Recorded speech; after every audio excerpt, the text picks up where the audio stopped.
चलिए बुलेटिन की शुरुआत करते हैं खबरों के साथ। स्वायत्त शासन विभाग से बड़ी खबर है। प्रदेश के 158 निकायों में वार्डों का किया जाएगा परिसीमांकन। साथ ही विभाग ने निकायों में वार्डों की संख्या भी निर्धारित की है। वार्डों की संख्या के लिए निर्धारित किए गए हैं मापदंड। वर्ष 2011 की जनगणना के अनुसार मापदंड निर्धारित किए गए हैं। वार्डों के परिसीमांकन का काम किया जाएगा पूरा और अगले वर्ष मार्च तक किया जाएगा पूरा। इन 158 निकायों में नवगठित निकाय भी शामिल हैं। जिन 49 निकायों का खत्म हो रहा है कार्यकाल, उन निकायों में नियुक्त किए जाएंगे प्रशासक। तो अगले वर्ष मार्च तक इसका कार्य पूरा कर लिया जाएगा। परिसीमांकन का कार्य, ज्यादा जानकारी साझा करेंगे हमारे एसोसिएट एडिटर अभिषेक श्रीवास्तव जुड़े हैं। अभिषेक, क्या पूरी जानकारी इस खबर पर? स्वायत्त शासन विभाग से जुड़ी हुई बड़ी खबर है परिसीमांकन की।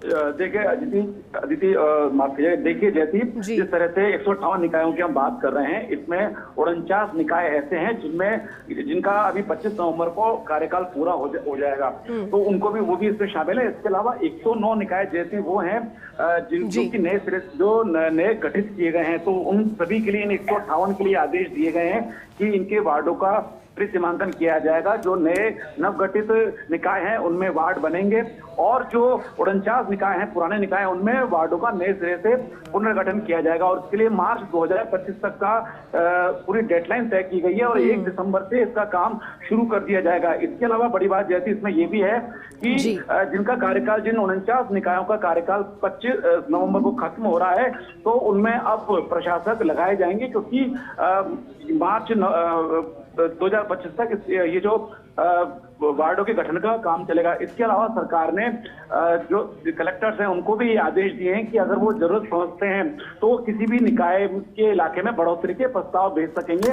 जिस राजस्व ग्राम को शामिल किया जाना है निकाय में, उसकी स्पष्ट राय और अभिशंसा कलेक्टर्स को भेजनी होगी। इसका पर्पज यही है कि जिन निकायों में चुनाव होने हैं और टोटलिटी में हम बात करें, जिन 158 निकायों का परिसीमांकन इनके वार्डों का किया जाना है, तो उसको लेकर भी 27 नवंबर तक की डेडलाइन इसलिए तय की गई है प्रस्ताव भेजने के लिए, ताकि अगर इन निकायों का भी अगर परिसीमांकन अगर निकायों के इलाके में बढ़ोतरी की जा सकती है तो वो भी की जाए। इसके अलावा जो वर्ष 2011 की जो जनगणना है उसके अनुसार नए सिरे से मापदंड तय किए गए हैं कि कितनी जनसंख्या पर, किस निकाय की कितनी जनसंख्या पर कितने वार्ड रखे जाएंगे।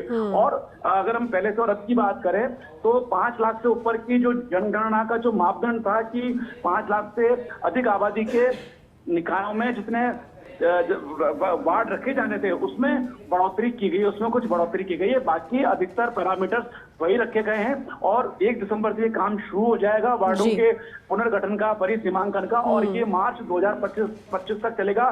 जो सरकार के आदेश हैं उसके मुताबिक हर वार्ड के गठन के बाद स्वीकृति के लिए उसको सरकार के पास भेजा जाएगा और किस तरह से गठन होगा इसके विस्तृत दिशा निर्देश, नियम कायदे जारी किए गए हैं, जिसमें बताया गया है कि किस तरह से आप स्थितियों का ध्यान में रखते हुए वार्डों का गठन करेंगे और वार्डों के एक वार्ड के गठन के प्रस्ताव सरकार को भेजे जाएंगे। सरकार की अप्रूवल के बाद वो अधिसूचित होंगे। तो इस तरह से आज ये बड़ी खबर है स्वायत्त शासन विभाग के लिहाज से, क्योंकि 49 निकायों को लेकर भी असमंजस की स्थिति थी कि आगे क्या होगा, क्योंकि वन स्टेट वन इलेक्शन की हम बात करें तो उसको लेकर स्वायत्त शासन विभाग ने विधि विभाग को प्रपोजल भेज रखा है। उनसे पूछा गया है कि इसमें आगे क्या किया जाना, तो उसको लेकर विधि विभाग ने अब तक कोई जवाब नहीं दिया है।